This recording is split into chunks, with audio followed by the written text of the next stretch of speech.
आज प्रस्तुत करी हबिष डालमा। देखु कार्तिक मास सोमवार रे हबिष डालमा बहुत बढ़िया लगे खायापी।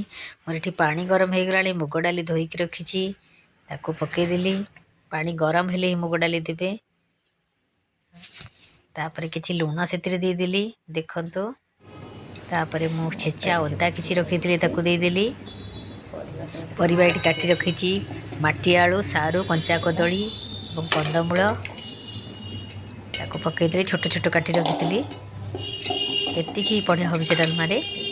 अलग किसी परिबा पड़ोनी और हलदी भी ये पड़ोनी। देखो मोर फुटीगला डालमा। से नड़िया किसी कोरिक रखी पकईदेली। तापर भल रूपे गोल नवा।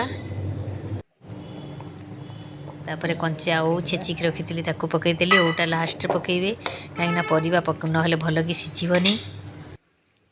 तापर मोर प्रस्तुत हो गला हबिष डालमा।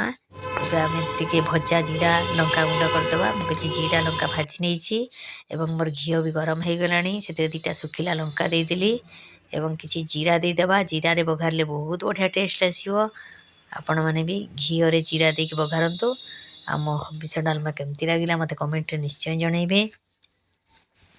देखंतु एबे तो भाजी आसिला।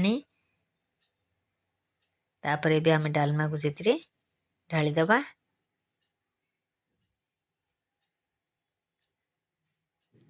देखंतु मोर प्रस्तुत हो गला हबिष डालमा। आपण घरे निश्चय ट्राए करंतु। कार्तिक मास हबिष डालमा खाइबार बहुत मजा।